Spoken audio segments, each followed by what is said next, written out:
From Relay, this is Upgrade, episode 629. It is July 20th, 2026. Today's show is brought to you by Fitbod, Decagon, and Squarespace.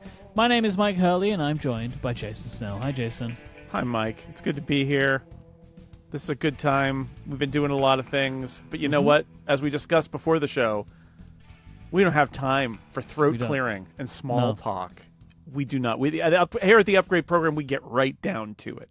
We get down to the Snell Talk, and I have a question from Sims who wants to know, Jason, do you have plans to see the Odyssey? And have you read the book/poem? I see people referring to it as a book. Some people referring to it as a poem. Yes. I think people that are referring to it as a poem are trying to show they've read it. I think that's what you say if you've read the Odyssey. Yes. Jason, what are your feelings about all of this? It's a poem in book form that I read in college. Jason Humanities gave it 1, away. Revelle College, Humanities 1. I think Humanities 1 might have been Humanities 2. 5-quarter sequence about Western civilization. Nice. Probably more probably not like that anymore, but in the late 80s and early 90s, that's what it was like. Anyway, yes, we did read the Odyssey, and or at least all of it, some of it. I don't know. I don't remember that far back. I remember that there's stuff in it that was also on the screen at the Odyssey, the film by Christopher Nolan that I saw with my family on Friday night. Okay. So the answer is yes, or I guess the answer is no. I have no plans to see the Odyssey because I saw the Odyssey already.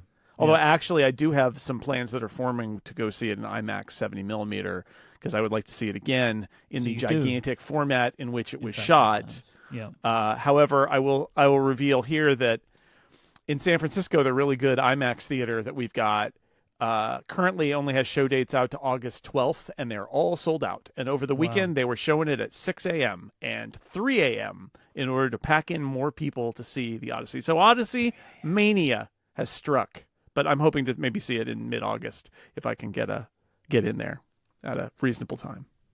Yeah, I haven't seen it. I was actually sharing this with you on Friday when we were recording Designed in California, that Teaser. I felt like I had to make a decision as to whether I would see the Odyssey or Spider-Man, because those movies come out very close to each other, and right now things like going to the movies requires a level of negotiation in my life. It's very difficult.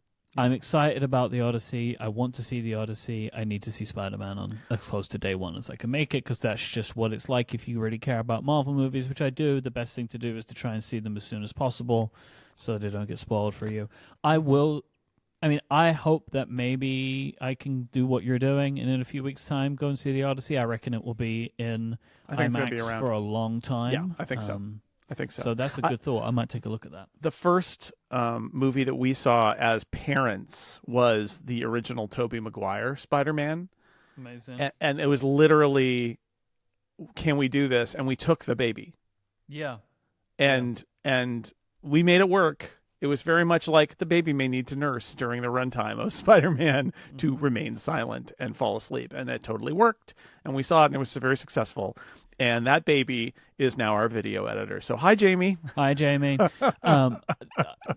Adina took Sophia to a few, they do baby showings, right? Where it's like you could just bring your baby, but they're not kids' movies. So when I saw, I think I said this in the show, but when I saw F1, I saw it in IMAX with _David Smith.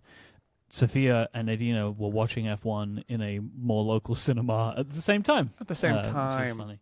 That's nice. That baby slept unbelievably through what I think is the loudest movie I've ever seen. Obviously, they turned the volume down a bit. But if you were Adina, even whispered your voice, she'd wake up immediately. Yes. Because that's how baby sounds work, is that they don't care about that car sound. They care about their parents. Yep. If you would like to send in a Snell Talk to help us open a future episode of the show, just go to upgradefeedback.com and send in your Snell Talk. I have some follow-up. Henry wrote in and said, the 2mm increase in thickness for the iPhone 18 Pro rumor that you spoke about last week has been debunked. Based on the dimensions of the 18 Pro dummy models. The current 17 Pros are 8.75 millimeters thick, and the iPhone 18 Pros are rumored to be around 9 millimeters. I think the person who reported this wanted to communicate that it was 0.2 millimeters increase and instead said 2 millimeters. this is one of these things that when I read this, I was like, oh, yeah, this was something that went into my head, and I just never fully articulated it, and now here we are. Seems and like this a makes lot. a lot more sense. That thicker, but not like Mega 25% thicker. No, we bunked that, and they debunked it, so I appreciate good. somebody debunking it for us. The bunking and the debunking, it's an important Get part of the out of my process. bunk. Get out Rumor, of the bunk. out. Yep. You take top bunk, and then we're going to push you out. Yeah. Reuters is reporting that the Chinese government has finally approved Apple Intelligence to be permitted for use in the country on Chinese iPhones. There is no version of Apple Intelligence, kind of original or current, that is running. Apple is going to be working with models made by Baidu and Alibaba to be compliant, so they're using kind of like different models for image stuff and different models for kind of the general Siri AI. And so there's the Chinese intelligence authorities have apparently said this is going ahead now. I don't know if it's Siri AI. I think it may be for the Apple Intelligence as we think of it from 2 years ago. That's a good point. I didn't think about that. Yeah. But I would assume that Siri AI will eventually follow. Probably once they've got this all established, they're gonna want to use official sanctioned models in China and get that up to speed. So I think this is literally a 2-year later Apple Intelligence thing. But I do think over time, it's probably going to be the case that Apple will have an AI framework with China where they'll know what models they use in China. Yeah. Yep. There's a line in this Reuters story that I find funny, which says the development could help bolster Apple's position in China, where consumers have been waiting for the rollout of Apple Intelligence. Now, I have multiple issues with this sentence. There are a lot of business articles that you can see the writer or the writer's editor in a lot of cases is like, please put this in the wider context of Apple's, for example, Apple's business in China. And so they're like, this might make Apple's business better in China because people might want it. And is that? But you got to justify your why is this story relevant at all? And so they're like, oh, well, it's relevant because people have been waiting for Apple Intelligence on the iPhone in China. It's like, have they? I mean, they keep selling iPhones in China. Apple, the 17 Pro line seemed to have done really well in China, right? So it's not like they're having a China problem. They're actually doing great in China right now.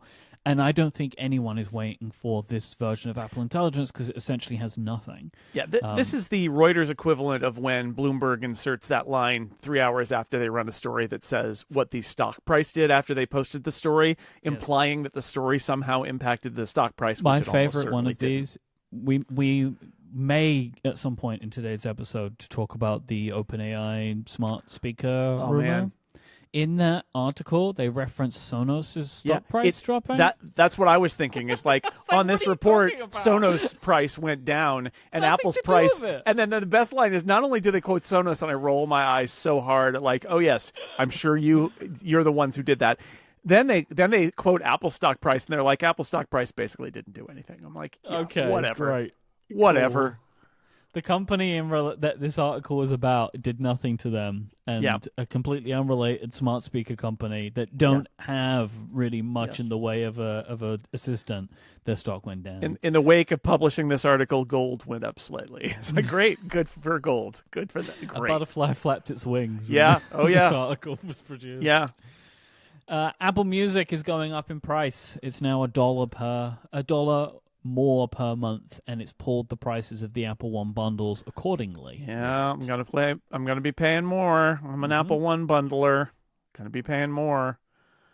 It's more, by the way. It's more. It's $3 for family, and so it's $1 for student and individual, $3 for family. And since family is rolled into the bundle is then going up. $2? So for family and Premier. Oh yeah, because they're like. Maybe there's 3 people in your family. Pay up. There's an article I'll put in the show notes that kind of has all the prices and stuff in by Chance Miller at 9to5Mac, and Chance has a line in here which it kind of enforces to me the never tweet kind of aspect of modern life. It says here, the price increases for Apple Music come after Spotify announced its own round of price hikes earlier this year, which Apple poked fun at on social media.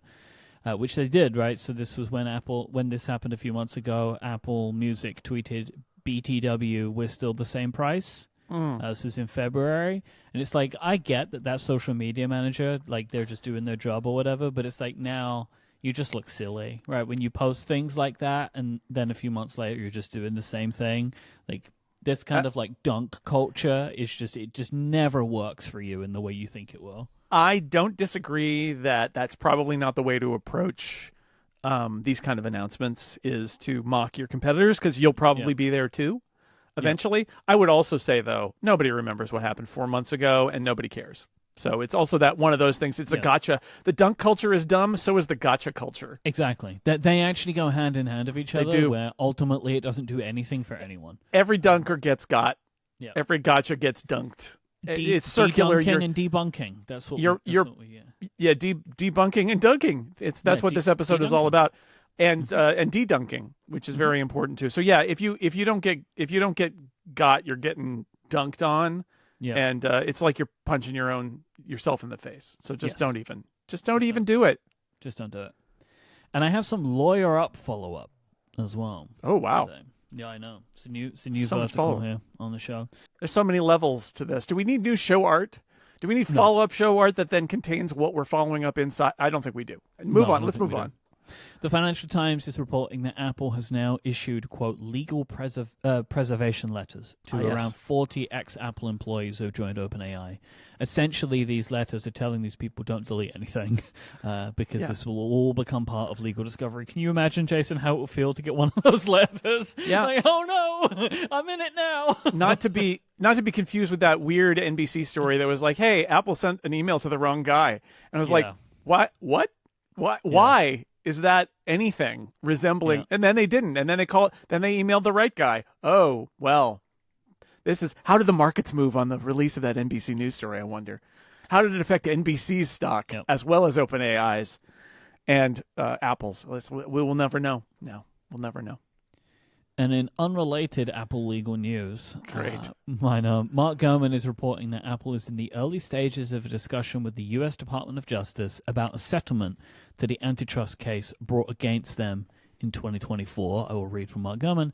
Apple has made multiple offers this year to the Justice Department to bring the case to a close. The activity has picked up in recent weeks, with the two sides exchanging draft settlement materials. Yeah, this is... First off, it's the Trump administration, and it's a thing brought during the Biden administration. So my default is that maybe the Justice Department will take it lightly, actually, because that seems to be what they do with everything. A lot of this stuff is, I mean, again, not to keep saying this, but I rolled my eyes when I was reading what was covered in this suit, because to remind you, this is like the Apple harmed competition by not having super apps. Yeah.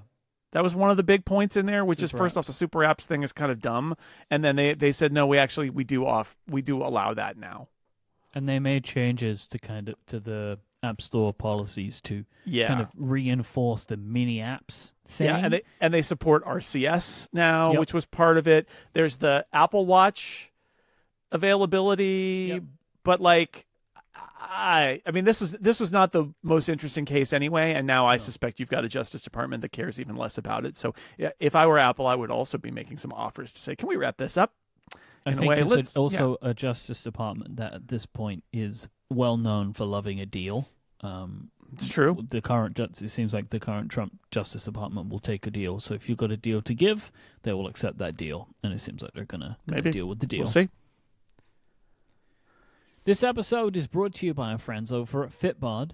When you're looking to change your fitness level, it can be hard to know where to get started. And that's why I want to tell you about Fitbod, because it is an easy and affordable way to build a fitness plan that is made just for you.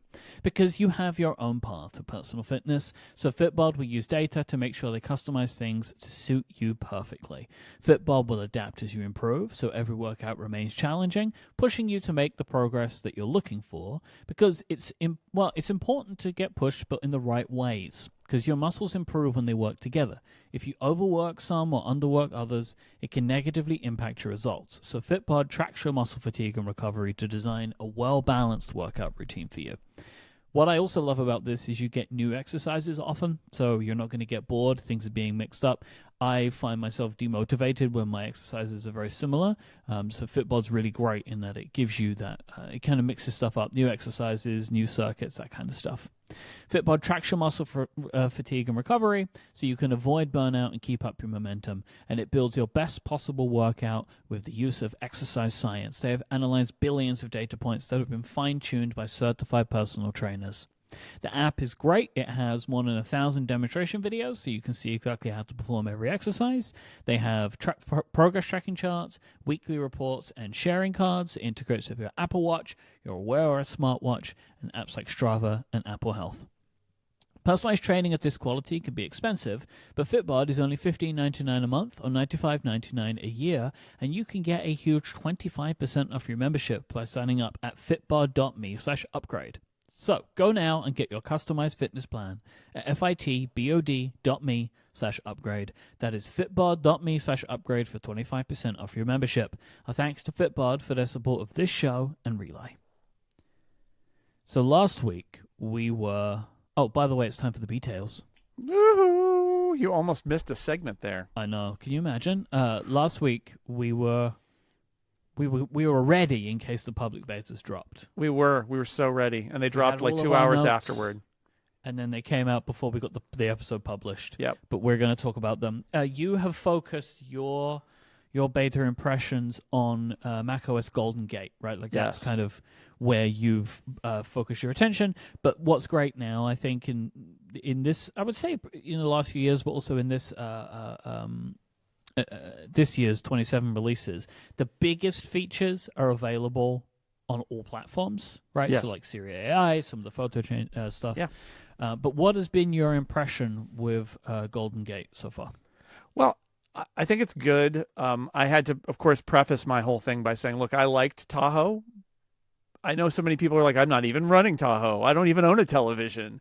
And I whatever. I found Tahoe to be a really good update in the sense that Apple actually added productivity Mac features that, like, the Mac is a place where we want to be productive. And for years, I felt like Apple didn't really focus on that. And they did some Mac specific productivity features that made me really like that aspect of Tahoe. Yeah, the design regressed, although I think it was not as bad as it could have been, which is, I chose to look at that glass as half full, which is if they had devoted more time to liquid glass on the Mac, I think it would have just made it worse, not better. So I'm kind of glad that they only gave it a light touch and then ran away. That all said, Golden Gate rolls back, I would say most of the egregious changes that were in Tahoe, to the point where I think that, somebody could go straight from previous OSs to jump right over Tahoe and land in Golden Gate and you would be fine. The sidebars metaphorically were right in Tahoe, where it was like, well, this is a pane of glass on top of a pane of glass, but the net result was a mess, and the sidebars now make sense again. Toolbars are toolbars again, instead of it being sort of like an area where individual buttons can appear with content sliding under them that changes based on what contents, and like all that is gone, and it's just a toolbar now. Mm-hmm. So like the interface stuff is a lot better. And so I think that's good. I mean, all the windows feel a little squarer, which I think was the intent, to get the roundedness of it to be something that makes a lot more sense. So I thought that was all. I thought, so I guess if you're somebody who is held out because you're like, oh, I just don't like how it looks, I think you could go into Golden Gate even now and certainly in the fall and not worry about it, because the look has been cleaned up a lot. And you're going to get the benefits of all those productivity features in Tahoe that you haven't had for the last year if you said, I'm not going to use Tahoe. So that's good. Did they change Spotlight much? I mean, that was one of the biggest productivity changes, right, was Spotlight and the different features that it brought. Has it changed much with Golden Gate? It looks totally different because they're picking up the Siri AI style. Okay. And it's got one of the engines in it is that it's detecting if you're asking a Siri question, and then it flips over to ask Siri. But otherwise, it's the same in that it's got the multiple categories. It's got apps, actions, files, and the clipboard history. And that all seems pretty much the same as last year. So again, if you're coming from 2 versions ago, it's a pretty dramatically changed Spotlight because they did so much with it. obviously the underlying Spotlight index is different now because they're using the same index that they're using elsewhere. And so how that will play out, who knows? Like it's a long process to index, and I found it to be pretty successful. In fact, my biggest complaint is that at this point, if I do use it as an interface for Siri, I feel like I almost have to give it a minute to realize that I'm asking Siri something. I'll type something in really fast, and then I'll just sort of sit there until it turns to ask Siri. Sometimes that can be a little bit sluggish, but it is something. Joe Rosensteel wrote a piece on Six Colors, like, I don't know, last year, that I'd never really thought of it, but he made a really great point, which is that Apple has too many places in its interface where you can type things in. And it's like, why do I have a place that I type to Siri and a place that I type to Spotlight? Why do I not have a place to type? And that's one of the things I really like about the Siri AI Spotlight integration is command space type of thing. If it's a search, it'll search. If it's a Siri query, it will, doesn't quite rhyme. It'll do that. Like that's how it should be. I should not need to think about which box I want to bring up in order to type a thing in to find out an answer, right?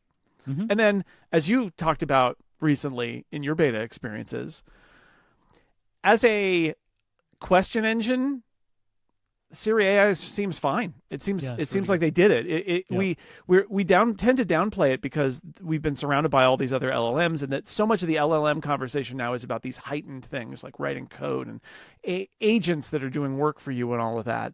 But so much, I think, of what AI is actually used for is essentially what used to go in search engine queries, which is, can you give me the answer to this question? Or can you give me a list or suggest this or something like that? And in my experience, all that stuff works pretty well. Like they did that. They solved that issue, which is why I think it maybe is smart that companies like OpenAI are de-emphasizing their simple chatbots and focusing on their complex agents and code building and things like that. Because it really feels like if Apple and obviously Google with Gemini have nailed the table stakes of, I just want to ask a simple question.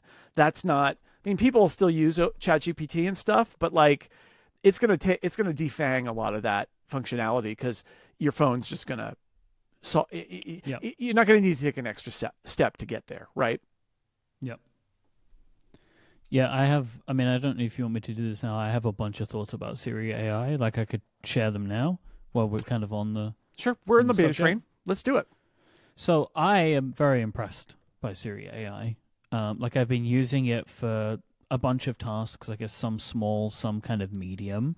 And on the whole, it performs well. I would say tasks that I consider to be large tasks, I'm still defaulting to something like Claude, right? Where it's like, of course, vibe coding, or if I'm like even doing things on my Mac, like file-based stuff, I'm still using Claude for it. And maybe some of that stuff will change when I install Golden Gate. I'm not using Golden Gate on any devices yet. I don't really like to play around with the Mac betas. They scare me. I get it. Honestly, like I there's too much going on there. But in general, my hope was that Siri AI would kind of take the place of general knowledge or simple research stuff, which is what I was using ChatGPT for, and it's absolutely done that for me in my experiences over the last kind of 4 to 6 weeks or whatever. I want to give some examples for the types of things I've been asking that I think are interesting.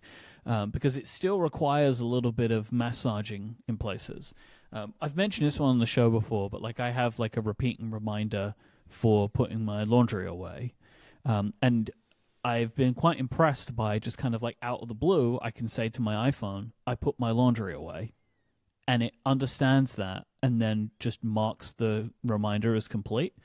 Which I just think that kind of interface is the kind of interface that you would want. I didn't need to say, mark my laundry task as complete, right? Like that kind of like very specific way that we talk to computers. You don't really need to do that. And I think that's quite clever. And it's more of a natural dialogue. And I've done the typical thing that everybody's doing, right? Which is like asking about a trip, that kind of thing. But you could just say like, how is the weather looking for my trip? And then it knows where I'm going. It gives me the temperature. I was actually quite impressed with this. It gave me what the temperature was today. I asked this like a week or so ago, and it was like, I can't tell you what it is going to be in that time. It's too far away. And I think it's a clever result right? Like it could have just said like, no, I can't do that. But it's like, no, here's the temperature in New York today, but I can't tell you what it's going to be like in 2 weeks or whatever. And then I've been doing some kind of like the typical trip planning stuff with it, and I've been asking like, oh, give me some suggestions for restaurants, and what I said was within a 30-minute walk of where I'm staying. I didn't tell it where I was staying, but it knows, and it knows where I am, and so it just does it. I don't need to say within a 30-minute of this hotel or this street. It just knows the answer to that question.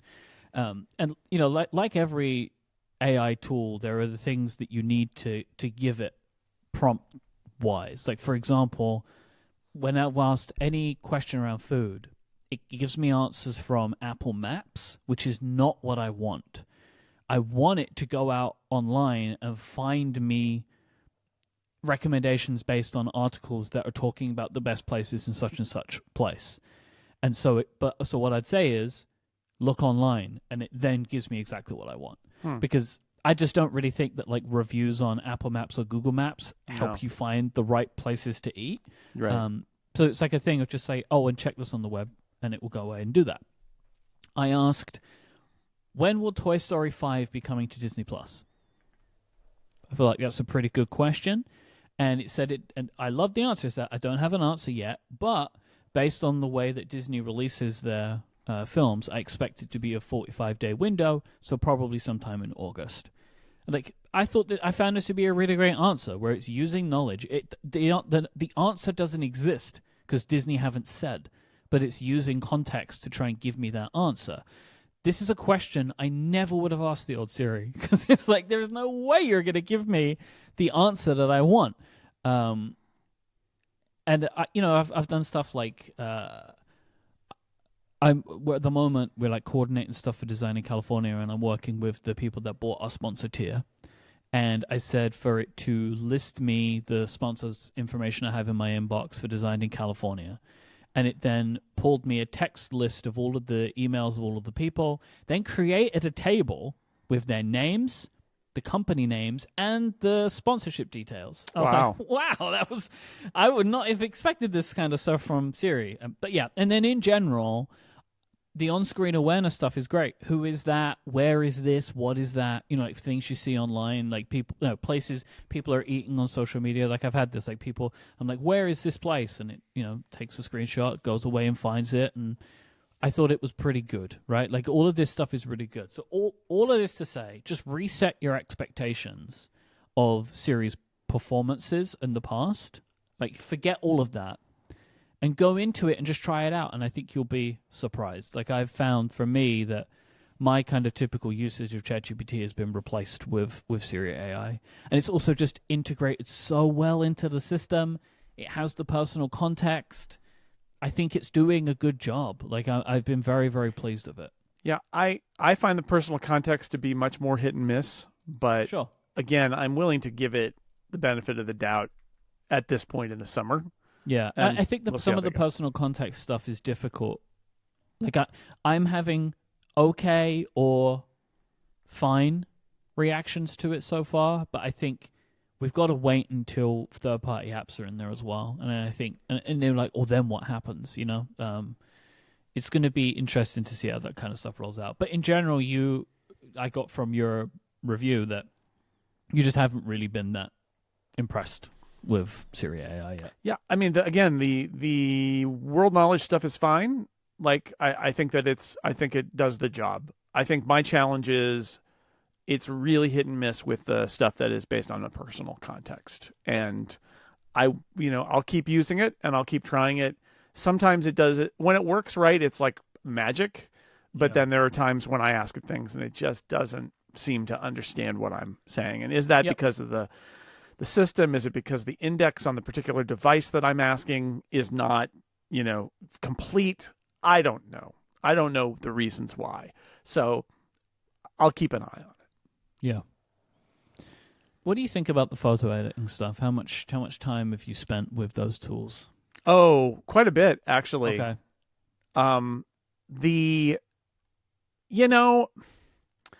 All of them have a generative element, right? Like yes. extend It's very cleverly done. Extend is literally the crop tool, but the crop tool goes the other way, which is just a very simple concept. What if you could uncrop an original image and expand the horizon of it to the point where I think in a very clever move, not only did they do that, but like all the aspect ratio controls remain. So like if you've got an image and you want to make it 16:9, you can do that, and then it'll extend in exactly the space that it needs to. I think that's smart. However, every pixel you add is generative. Every pixel you add, it's going to upload that data to private cloud compute, and it's going to crank on it, and it's going to return imaginary pixels to you. And that's why I advise people to be judicious with it. I think that it actually is a great answer to the problem I've certainly had, which is I want to print this and put it in a frame, or I want it to fit in this particular shape in a calendar, and it's just not the right shape. If I put it in that space, it cuts off the sides and it cuts people off, and so I can't use that photo. And so with Extend, you can say, I'm going to make that photo a little taller. And it does it. And generally, it does a great job. It really does. You know, the warning is you got to look. You got to look because it may do a bad job. So you got to, and Apple's tools actually do a pretty good job here.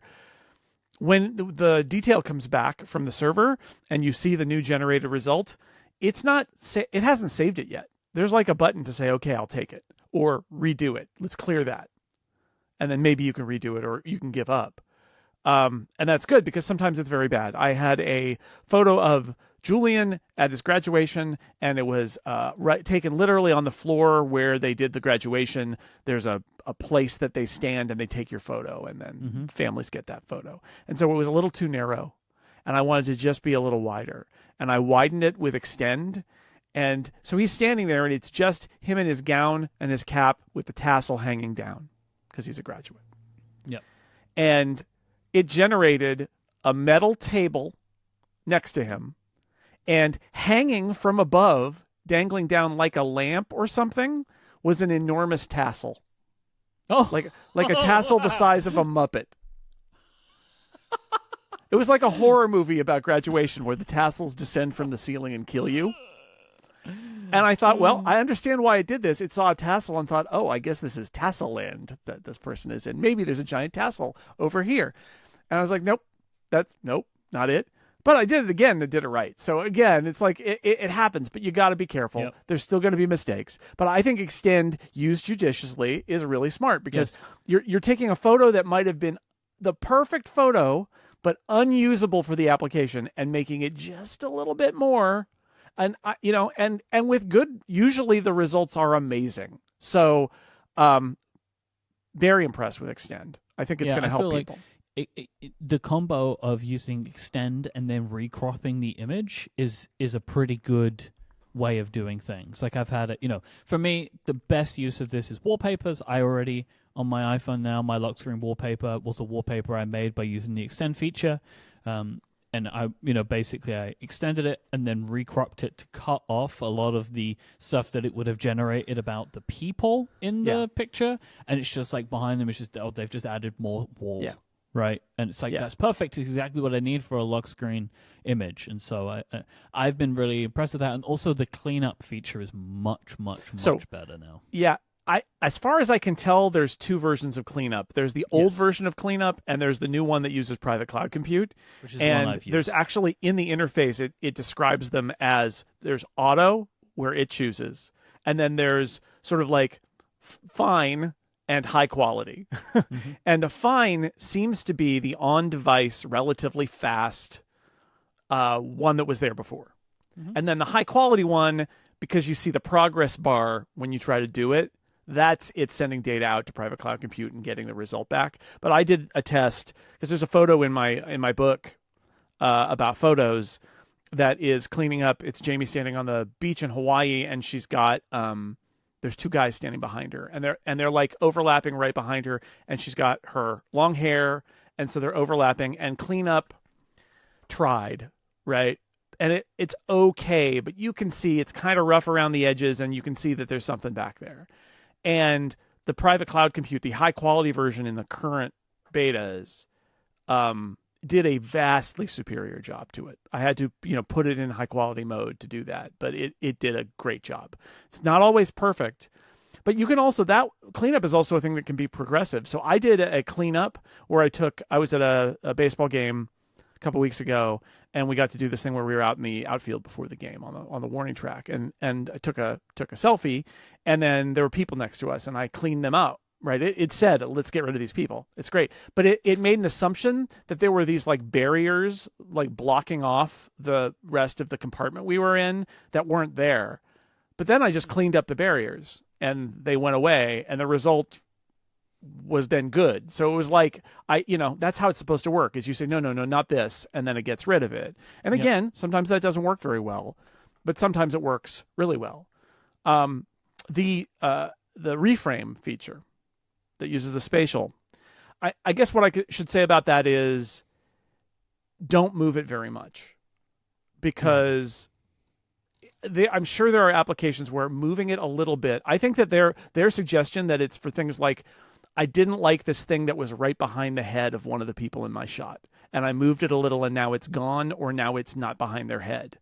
I think that's a good use of this feature, but don't do too much, because it has to invent everything. And I was taking pictures of people where you pivot it. Like, there's a picture of me, and I was like, let's just move it over to the left a little bit, or to the right. And what it does is it reveals the left side of my face that wasn't in the shot, and it's like my face has a head growing out of it, like a second head. And it's like, it's grotesque and awful. And it's like, that's the problem, especially with faces. Every pixel that is being revealed of that face is being generated. And that means you're going to get synthetic face. And our brains are really good at noticing that that's not that person's face. Now, will there be a future version of this in a few years that looks at who that person is, recognizes other source photos of them in your photo library, is able to send those as reference and generate something that is completely realistic?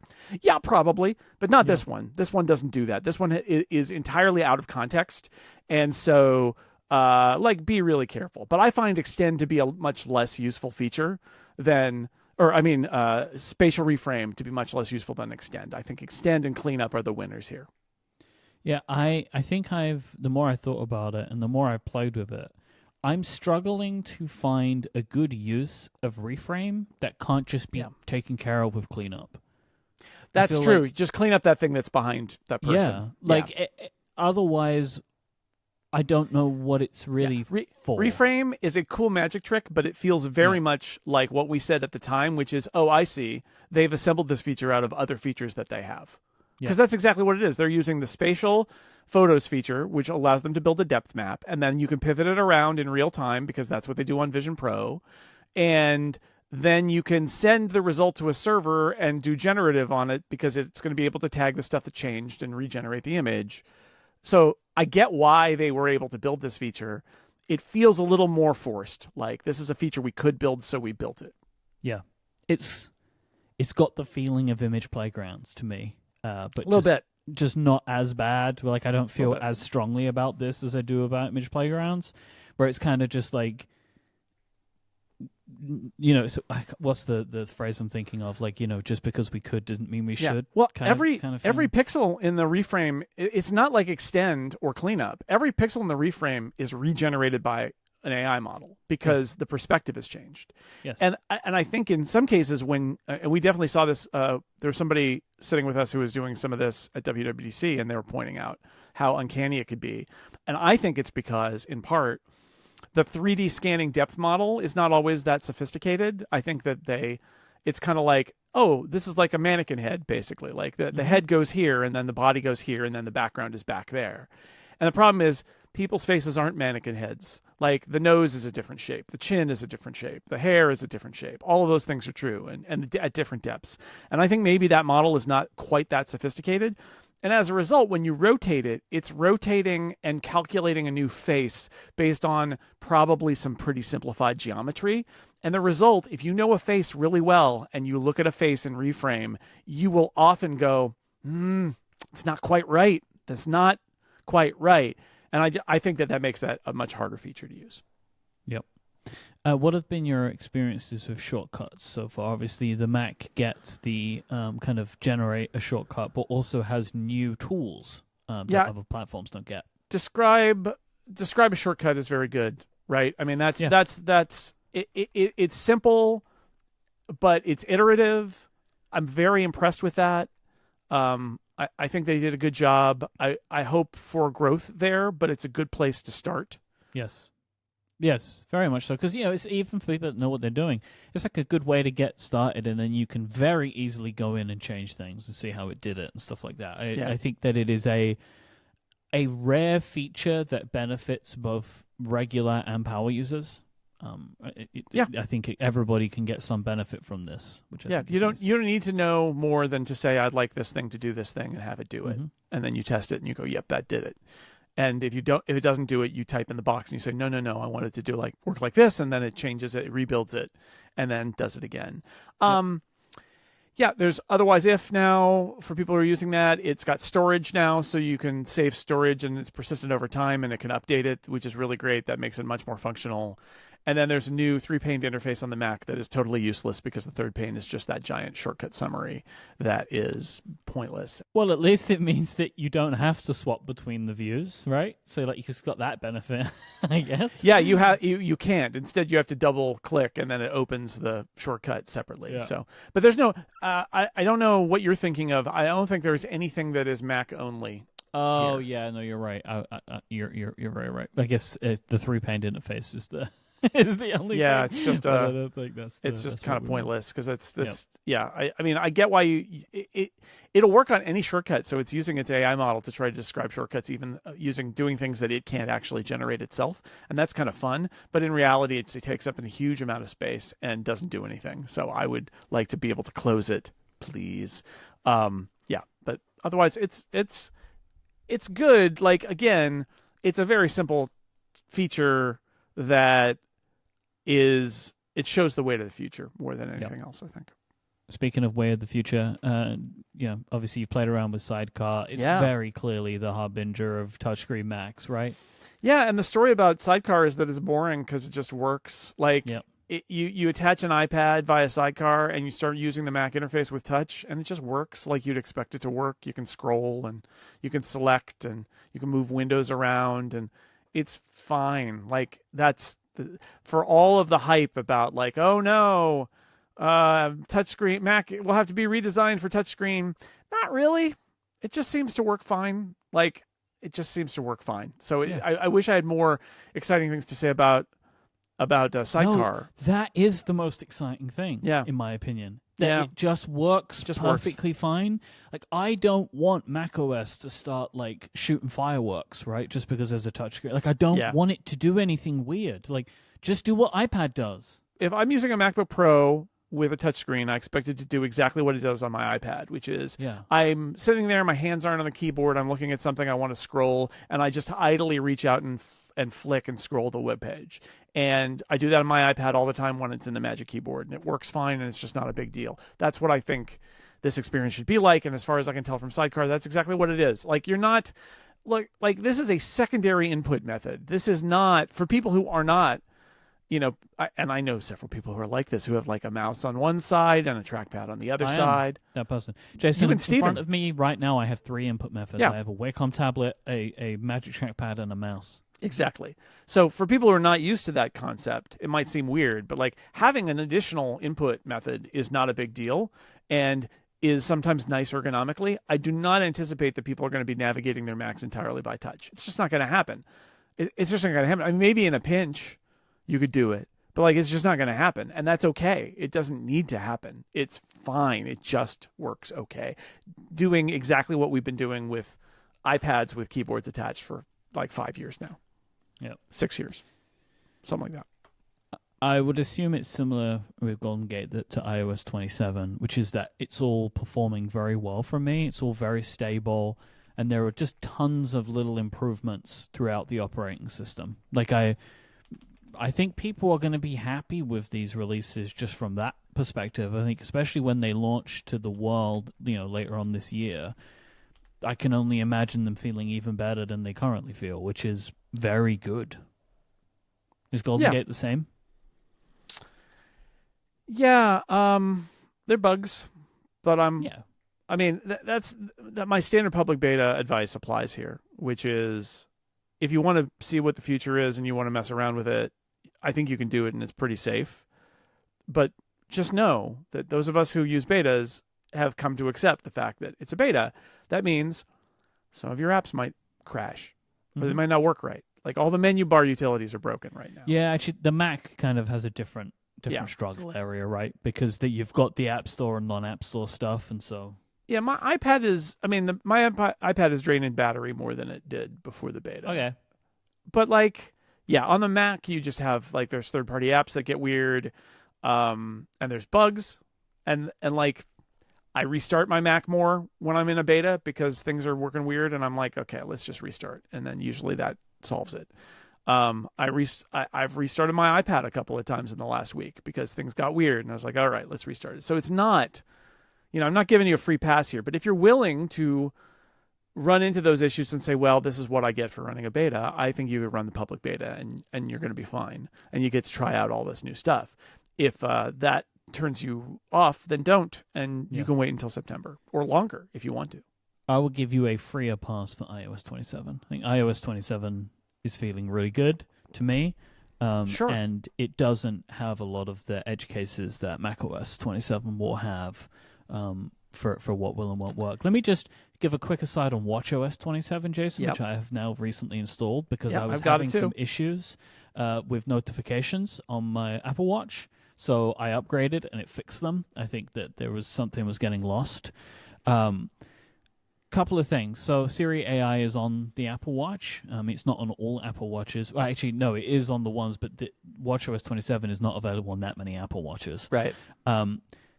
I like having the app there. I think you can ask complex questions to get answers. I like that you can read the full text of previous conversations. I just think that's a nice thing you can have on your Apple Watch. Mm-hmm. But I've noticed some of the more basic stuff, like setting a timer, takes a little bit longer than it used to. I have seen it take longer, and I have also seen it fail. And it also fails at adding things to my reminders list now. Okay. I do, one of the things I use my Apple Watch for is add sour cream to the shopping list.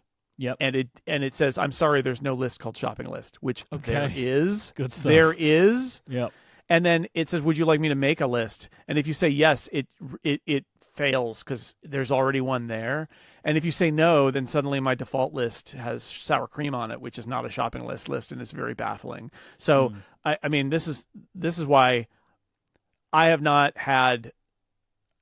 I think watchOS is the worst of the betas because I think that they did break large parts of Siri, and I can't recommend it to people because... No, I wouldn't. Yeah. They've got to tighten it up. It's busted. Because I think, say with the timer stuff, I think it's waiting for a more information. Like it's like, is this a big request they're asking me? And like it takes there's a delay. They gotta address it. You can't. And also, if I set a timer, you don't need to wait for another. Like it's still waiting. Like it sets the timer, and then it's like I'm still listening. It's like you don't.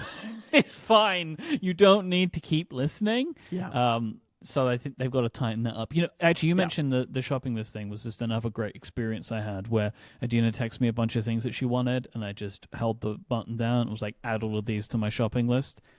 And then it just did it. And it also did it in all the pre-made shopping list categories too. Like this is on my iPhone. I thought it was great. The new app layout thing, so when you press the digital crown and it gives you the apps, I like this UI actually because it is surfacing the stuff that I want. And so I think as a maybe fourth or fifth try of trying to work out how to show you apps on the Apple Watch, I like this one. And also, I felt like in all of Liquid Glass UI, the Apple Watch was the worst. Like it looked the worse than anything else. From my taste, and I think they've done a lot of UI refinement in 27, and I think it looks a lot more considered now, where it felt like, to me, with watchOS 26, they were like, let's just make everything clear, like, and there wasn't really any consideration about it, and I feel like it's looking much better. But my battery life on my Apple Watch Ultra is destroyed. It's so bad. Interesting. But it fixed my main problem, which was I wasn't getting notifications on my Apple Watch, and it's one of the main reasons I wear my Apple Watch. So it fixed it. But this one will get better. I think once it does get better, I think this will also be a pretty solid release. Right. And I believe the way Siri AI works is that it's talking to your paired iPhone. So it's going back to the iPhone for that because it can't do that itself. It's too tiny, too dumb. But I feel like if I tell you set a timer, like do it. Well, actually, I don't know if it's the way I set timers. I don't know if you do this or anybody else does this. I just say 5 minutes. I do this because you showed it to me. This was the power user tip you gave me when I was in London. And you I just don't say 5 know, minutes. I just say an amount of time. It just sets a timer, and I don't know if maybe that is a problem, right? But that has worked for me forever. But here's the thing with all of this, and this is true for the iPhone, but it's especially true of the Apple Watch. If we get Siri AI on the Apple Watch, but it comes at the expense of all of these simple commands that make life easier because I'm just adding sour cream to my shopping list or I'm just starting a 5-minute timer. If those get bad, but you get Siri AI, they blew it because you gotta do that stuff right. All that simple stuff has to work, and it has to work well, and it needs to not spin for 15 seconds before it starts a timer. You can't do it. If you can't get that to work, revisit what you're doing on the Apple Watch because that stuff has to work. Yes, I agree. Especially something like that, like this, the very, very simple table stakes stuff for like why you would wear an Apple Watch is quickly setting timers while you're cooking, right? And just being able to speak into the watch. I get that needs to be tightened up. Yeah. Don't overcomplicate this, right? Like, and it's interesting. I've not had this experience with the iPhone. Like doing things like asking it to set timers, change lights, all that kind of stuff. That is as quick as it ever was. But it feels like in trying to shove this technology into the Apple Watch, they've maybe added some kind of latency that wasn't there before, and that's not great. This episode is brought to you by Decagon. The best customer experiences happen when customers feel like they are the only one, almost like they have their own concierge. But once more and more requests start to come in, a lot of companies turn to AI and lose that personal touch. But Decagon helps your support feel personal no matter how many requests you're getting. Decagon helps companies create personalized, concierge-style customer experiences with AI agents across chat, email, voice, and SMS. They're available 24/7, feel natural to talk to, and can resolve customer requests on their own, so businesses can keep up with requests without losing the personal touch that's important. Decagon plugs directly into your existing systems, so agents can get live quickly, and because workflows can be updated using natural language, teams can make changes themselves without long engineering cycles. This means less time spent managing workflows, more time focused on customers, and ROI in weeks. Once live, agents can pull up-to-date information, take actions on requests, and understand the context behind any conversation. Plus, Decagon gives your team full visibility into why agents make the decisions that they make and what's happening across every conversation, so it's easier to spot trends and improve experiences over time. Decagon helps power millions of customer conversations every day for brands you know and love, including Avis, Affirm, Fanatics, and Aura. Are you ready to transform your customer support? Go to decagon.ai/upgrade to get a personalized demo and see what Decagon can do for your team. Check out Decagon at decagon.ai/upgrade. That is decagon.ai/upgrade. Our thanks to Decagon for their support of this show and all of Relay. Rumor Roundup time, Jason Snell. Yeah. So this one is a slight aside to the typical Rumor Roundup fare, but considering all of our discussion about Apple and OpenAI, let's talk about a report from Mark Gurman at Bloomberg about what OpenAI's first hardware device is likely to be. So Mark is reporting that they are working on a smart speaker without a screen. It is intended to be a, quote, new type of home computer for the AI era that is designed to be a human-like AI companion that lives in your home. It is, I guess it's probably, I don't know what smart speaker means in this context. Is it going to be canister-like? Is it going to be a little ball, like a little pebble? What is it going to be like? It will have a rechargeable battery so you can move it around, but it's not designed to leave your home. So that tells me it's a Wi-Fi product, right? You'd Sure. guess from that. Yeah. Because if you take a Wi-Fi product out, it's dead. It's got to be. You know, It's got to be on the internet all the time. So Yeah, it's got to be on all your the Wi-Fi. time. And it's presumably not via a Bluetooth connection or whatever. You know. Yes. Like it's To a kind of helper its app own on your stuff. phone, no, it can't Yeah. be. It's a Wi-Fi device for sure. As well as being something that you talk to ChatGPT with, this product will also play media and control smart home appliances. I mean, sure, right? Yeah. What else would it do? Sure. OpenAI expects that this device will become increasingly personalized to a user and their preferences over time, even offering proactive suggestions. This is a quote. OpenAI envisions the device anticipating needs, surfacing information proactively, and serving as an expert on its user, they said.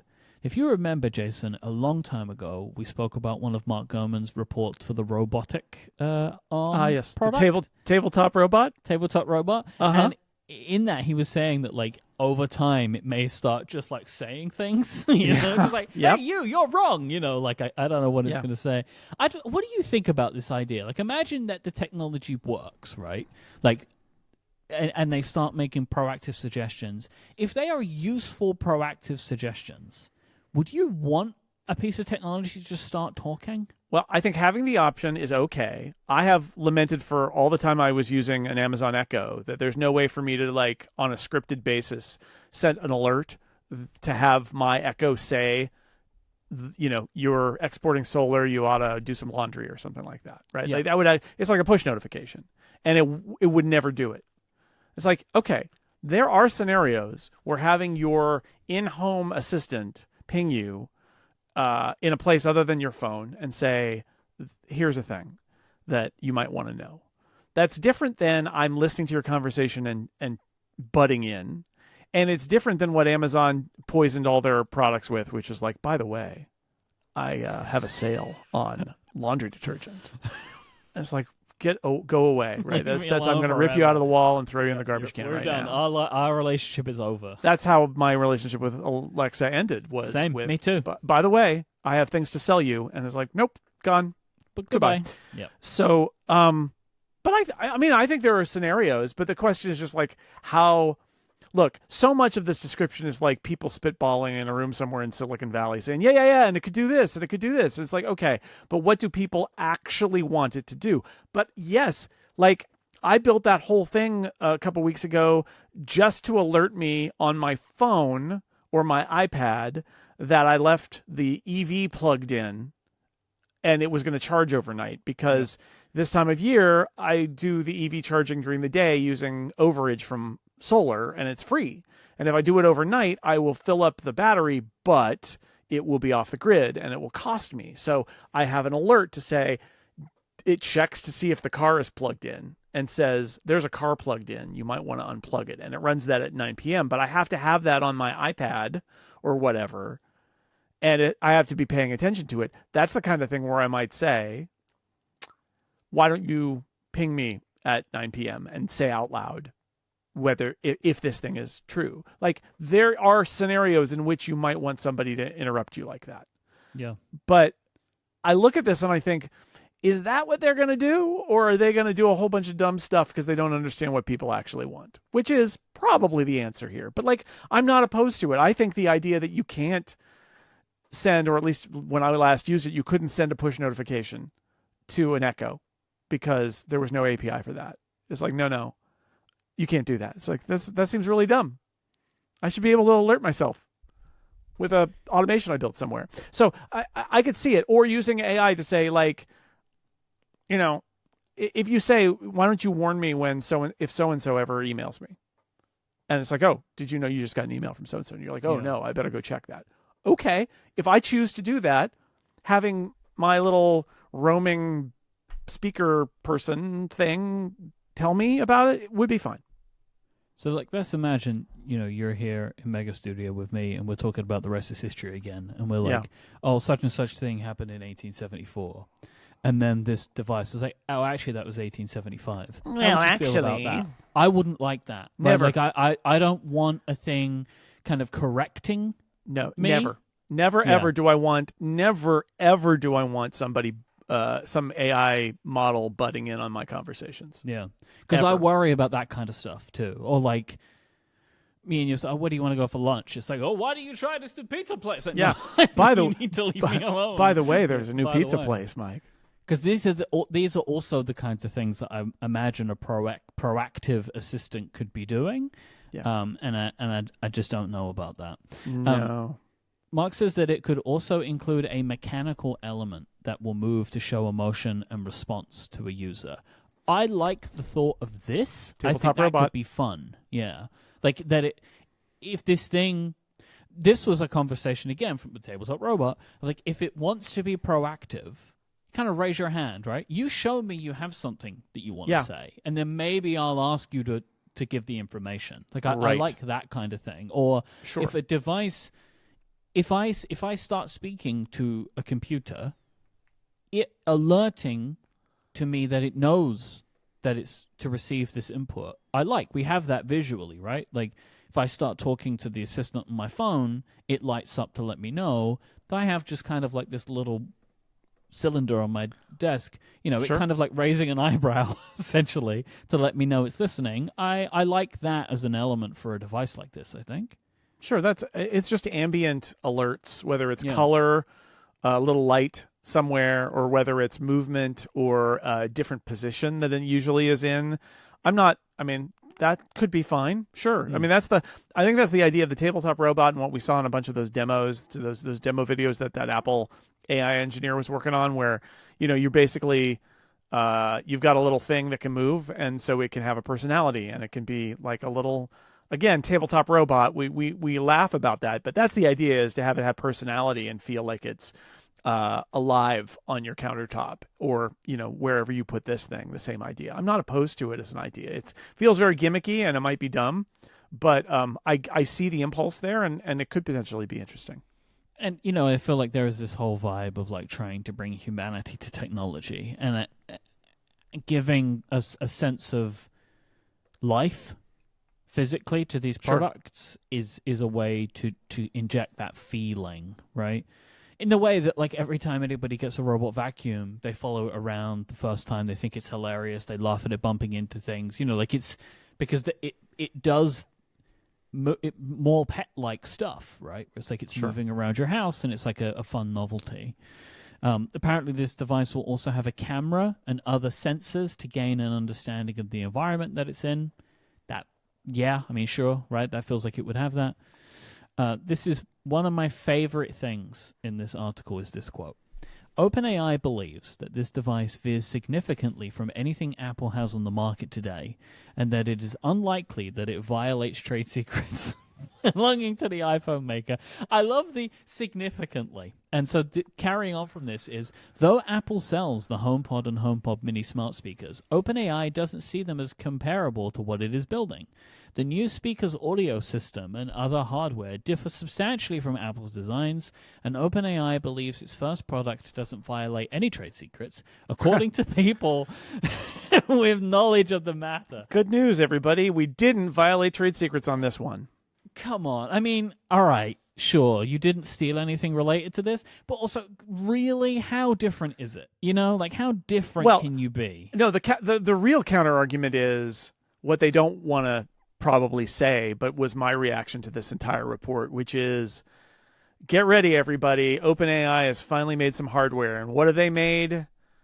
They made an Echo. They made a HomePod. This product is not interesting. This product is a battery-operated Wi-Fi speaker, like you can get from all sorts of different companies, attached to an AI subsystem, although directly, so more like an Echo or a HomePod than something that would be paired with a phone. Okay, and it might have a thingy that moves on it or something, but like everything else is like, it's a new type of home computer for the AI era. Come on! In what scenario is this a new type of anything? It's not a new type of anything. The only new thing in it is that it'll be attached to ChatGPT. And, yes, ChatGPT is very interesting, and they've got that new GPT Live where it is like even more kind of like a back and forth, and it's listening and reacting to as you talk, and like they're building this whole thing up almost like Disney Imagineering style to make it a richer experience. Fair enough, but like as to what this product is, as described, it's not even remotely interesting to me, nothing about it is new or significantly different. But I will grant you that this stuff is so old that I'm certain it doesn't violate any trade secrets, because I don't think there's a secret. I mean, short of the tabletop robot moving around a little bit, and that maybe Apple could claim that if they do some stuff, that the mechanical element on this, that is lifted from aspects of what Apple's doing. But I believe them. I completely believe OpenAI that this was probably not a product they needed to steal any trade secrets to release, because it's not that interesting. No. As I feel like they are going to have to go to great lengths to try and show me why this is better than using my phone. Right? Like I have ChatGPT and GPT Live on my iPhone if I want it. Right? Like it's really, this like proactive and the physical nature of this device is going to have to be very appealing. And I'm just not convinced that it would be, honestly. This whole hardware thing that they're doing is because OpenAI has an AI platform and doesn't have any place to put it. Right? Because they got Apple in the way, they got Google in the way. The most important interface is the phone, the iPhone and Android phones. So Apple and Google and Samsung, and you can list some people, but there's like in the way. And Google and Apple are not gonna turn over and hand it all to ChatGPT to OpenAI, right? They're not gonna do it. So what do? And their answer seems to be, well, we've got a lot of money because we've got a lot of investment, and there's this huge AI bubble. We're just going to pour money into making our own hardware. And, honestly, building your own Amazon Echo line that's based on ChatGPT and is substantially better than because let's be clear, the smart speaker market, the AI smart speaker market is terrible. Like there's nothing out there that's any good. None of them do a good job. And so there's an opportunity for them to do something there where they build hardware that allows them to embody ChatGPT and get it in people's lives and get it in people's homes. And good for them. But like that's what is going on here, is that they're stymied by hardware being the place they want to go to get this stuff in the real world, and having the companies that are running the operating systems, running the hardware, don't use their stuff and they don't control it. So they're going to build their own. Like I get it. But this is an uninteresting product in any other way. I bet this product has a nice handle. I bet, right? Like somewhere because I think it's going to be intended that you pick it up and take it around the house with Jony you, loves handles. Yeah. And he loves a handle. And I think I am intrigued about this because I just want to see what do they design, right? What does Jony Ive love from, whatever mixture it is of this company? Sure. Like, what is it, right? Like I think that's going to be interesting, and I will want to try it for that reason, as like a piece of hardware. Oh, it could be good. What did they make? It could be good because all of these are so bad now that it could be good. Yeah. Sure. And apparently this is the first of 5 products that the company is working on. They're still aiming to release this one in 2027. And as Mark says, obviously one of these devices is intended to replace the smartphone, whether it's a smartphone or what. But we'll see. We'll see about that one, if they will ever be able to get it to where they want to get it. Yeah, we'll see what they're going to do here. I understand why they're making this product. I mean, the challenge too is that their competition is also getting better. Now, ChatGPT is going to be better, but what I said before about how I'm not going to use this thing to I'm not going to use it to build software. I'm just going to use it to ask questions and remind me of stuff. And that means that although OpenAI undoubtedly has a better AI subsystem than Apple does, let's say, or Google or Amazon, for a product like this, are they really going to blow the Apple HomePod screen Siri AI thing out of the water? Which we'll probably see before this, right? And that will have a screen which is its own massive selling point for a product. Indeed, right? because people do like to see stuff, and that's why the idea. And I don't will be believe a beautiful photo frame, right? Yeah. That you'll be able to have in your house Yeah. all the time, with all of your favorite photos on it from your photos library. So if I were them, I'd build. This is the most sensible feature or hardware to build for them. Is you look at what Amazon has done and all the others in this category, and you're like, their AI isn't very good, their ecosystem isn't any good, and we've got the best of those things. So if we could build a box that embodies this, that people can carry around and put in their house, that would be great. It's like, sure. I mean, I don't dispute it. It's not groundbreaking in any way or interesting in any way, but I do think it's a product they should probably make, because again, I mean, unless you find a partner, I mean, you could just buy a partner or work with a partner to make this product for you, but they've decided that they're going to hire Jony Ive and they're going to do it. So like, good luck to them. I think this requires less of an ecosystem than other things. It still would require an ecosystem, and I think it's probably going to require things like you adding a Gmail skill and having it be able to read all your email and your calendar and stuff in the cloud so that it'll work. Whereas Apple is obviously going to just tether this thing to iPhones and stuff and be able to look at your personal contacts that way. But still, this is I think far more reasonable than them building a smartphone and having to rebuild the entire concept of a smartphone interface using just OpenAI stuff. I think that's going to be a harder sell for them. Yeah, absolutely. All right, this episode is also brought to you by our friends over at Squarespace. They are the all-in-one website platform that is designed to help you stand out and succeed online. Whether you're just getting started or scaling a business, Squarespace will give you everything that you need to claim your domain, showcase your offerings for a professional website, grow your brand, and get paid all in one place. Talking about getting paid, so you can set up on Squarespace a store. You can sell physical goods, digital goods. It's a really great system. We've used it. Brad Dowdy, my co-host in the Pen Addict, he has a shop that he runs through Squarespace. They have everything a customer's going to need. It's very easy to make your purchases, and the UI and the website looks great. As a seller, it has everything you're going to want. You get all the information you need and a bunch of great integrations with other platforms and services that you might use for kind of shipping the products out. But you can also offer services with Squarespace. So from consultations to events and experiences, you can showcase your offerings of a customizable website designed to attract clients and grow your business. They have built-in appointment scheduling, email marketing tools, and more. You can keep everything cohesive with on-brand invoices and get paid easily with online payments. You can also upload content, and you can organize all that content together and showcase it on video pages, for example. But you can also sell access to this content by adding a paywall, which is perfect for online courses, exclusive tutorials, and premium workshops. Go to squarespace.com/upgrade and you can sign up for a free trial. Then when you're ready to launch your site to the world, you just use the offer code UPGRADE to save 10% off your first purchase of a website or domain. That is squarespace.com/upgrade with the offer code UPGRADE, and you will get 10% off your first purchase of a website or domain, and you'll be showing your support for the show. Thanks to Squarespace for the continued support of this show and all of Relay. It is time for some Ask Upgrade questions.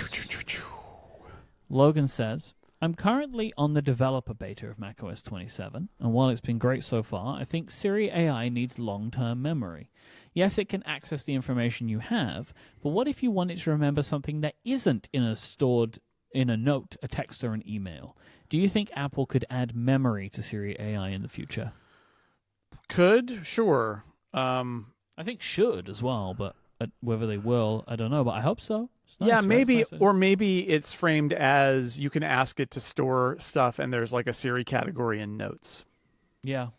Right? Because every device has Notes, and Notes syncs via iCloud, and that allows you to store it in a way that it will know about it and it will remember it, because it's got access to all of that stuff. So I wonder if there might be a way to do that even if it's like you remember this, and it'll be like, well, I added a note in the Siri category to remember this, and that's how it does it. But I agree. I think that's a useful thing to have is remember this thing when I ask you about it later, or take it into account when I ask you about it later. That's a good feature. Federico's playing around with this by just adding a bunch of custom instructions to a note. Yeah. And it would work, but he would sometimes have to ask it specifically to reference that note, because the request that you're making I guess the system Right. doesn't necessarily know it needs to access that specific set of true. instructions to be able to answer it. So you can add it to a note, and if it's like something complex, you can say and reference the note, blah, blah, blah, and it will do it.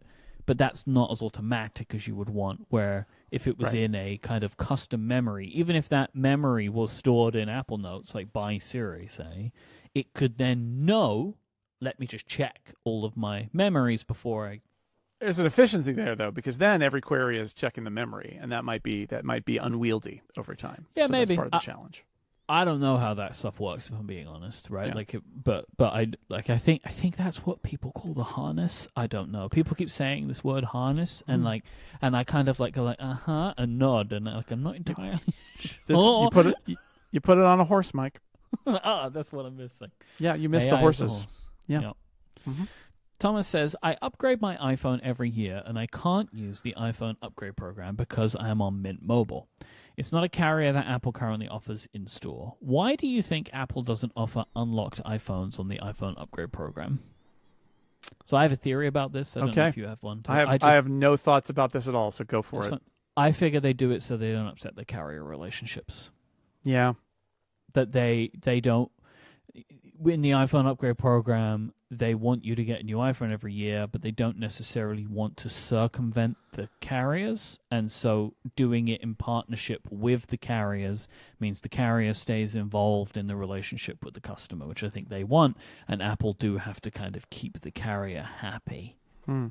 So they Makes sense to me. They don't sell it that way. I mean, the answer is something to do with carriers. It's either with the existing carriers they have relationships with, or it's with the carriers that don't want to participate at that level with Apple, right? So the other way to say this is Mint Mobile offers all sorts of discounts and stuff, and maybe one of the things they're doing is not paying Apple for whatever, and as a result, they're not in this preferred zone, so they don't get all these other features. Yeah, I don't know if this is worldwide, right? Like maybe in other countries you can because it's less restrictive.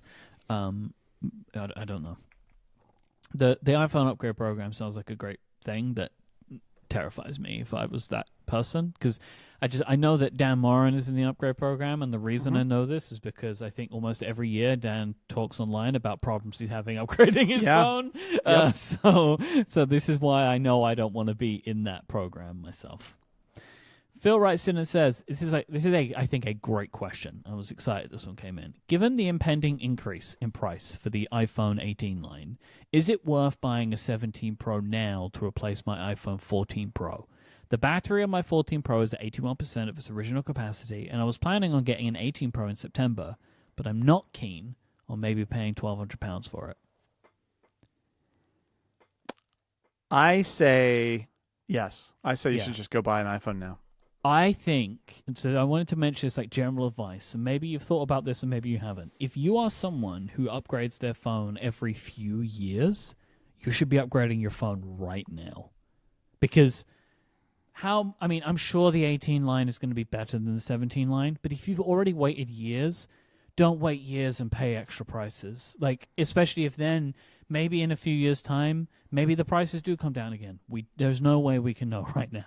But I think if you are a person who waits, I think you should get a 17 Pro. That would be I would recommend this to Phil. I recommend this in general. I think that it would really suck if you had to pay 20% more when you're probably not going to get 20% better phone. I mean, it's hard to know. You know, there's rumors of big camera upgrades, but if you're coming from a 14 to a 17, you're going to get a better camera experience anyway. How much better will it be with one more iteration? I don't know about that, if I'm being honest. I think there's a good deal to be had here, and given what's going to almost certainly happen in the fall, and you're coming from a 14, I don't think you have to wait. If you're that worried about paying more, you can lock in at this price, and you're going to get the 17 Pro is a really great phone. So, yeah, definitely. David writes in and says, did Jamie really love it when you mention her on the show, or is that some kind of inside joke to annoy her? Also, hi, Jamie. Yes, she really does. And she pointed out, she was visiting us this last week, and she pointed out that I can also use it as a way to tell where in the episode she is as she's doing the edit, because if it happens at the end, so in this episode we mentioned her at the beginning and the end, so she's going to get me twice, but she will text me and then I'll know where she is in the episode because she does like it and she confirmed she likes it. And also when you mentioned her on Connected last week, 2 weeks ago, and pointed out that she doesn't listen to Connected, I actually clipped that from Overcast and sent it to her so she could hear her being mentioned on a different show. Hi, Jamie. Yeah. Matt says, I'd like to know if Designed in California will cover other companies that sadly didn't make it in the market despite having arguably better hardware and software. Oh, please. I don't know about the arguably part, Matt. We have to see. In particular, I'm thinking... It's an Amiga person writing in. Yes. I get it. In particular, I'm thinking of Amiga, which had custom graphics and audio hardware and preemptive multitasking as an operating system. I think Apple had some interest prior to Commodore buying them, and I feel like there must have been talent transfer given how close the offices were. Designers in California is about Apple, but it's also about things related to Apple. I don't anticipate doing a series about other companies that didn't make it, although anything is possible. I think if I can find interesting Apple connections, I'll go there. I don't really have any plans of covering something like the Amiga, but never say never. It is very likely that we will cover companies that were successful and how they interact and intersect with Apple, right? Like you've spoken about wanting to do a Microsoft and Apple series, which would require some Microsoft input. I can see down the road in, several years down the road that there could be a series where I talk about, Atari and Commodore and Tandy Radio Shack, and even the rise of the PC clone and what that was, in framing it in the context of sort of Apple and computer history. I could see it down the road, but it is tangential enough that I can't see doing it anytime soon. That's my answer. We've played around with the idea of alternate timeline kind of stuff. Not to create fiction, but it could be fun to, if this had happened, where would we be? And that could be that feels kind of like the summer of funness of Designing California. Of all right, so let's play this out. I don't know. If such and such, what could have happened? All I'm saying is, you never know. What we might do on the show, because we don't know yet. Right, but I would say that having not released any episodes and having looked at our calendar of ideas, we're not going to do. I appreciate being asked to take a podcast about Apple history and not cover something related to Apple at all. Yeah. It's going to be a while before anything like that happens. Sorry to say, Matt, but listen in, Matt, because maybe in 2035 we'll do a two-part series on Amiga. Maybe if we need to. If you'd like to send in a question for us to answer on the show, just go to upgradefeedback.com or click the link in your show notes. You can also send in your follow-up and feedback there as well. Thank you to our members who support us with Upgrade Plus. You get longer ad-free versions of the show each and every week. Go to getupgradeplus.com to sign up. You can find a video version of this show on YouTube, and I would like to thank our sponsors, Squarespace, Fitbod, and Decagon, for their support of this week's episode. But most of all, as always, thank you for listening. We'll be back next time with a full Summer of Fun Out of Time episode. Yeah, it's true. It's true. A bunch of travel, so we're looking forward to that. Until then, say goodbye, Jason Snell. Bye. Bye, everybody.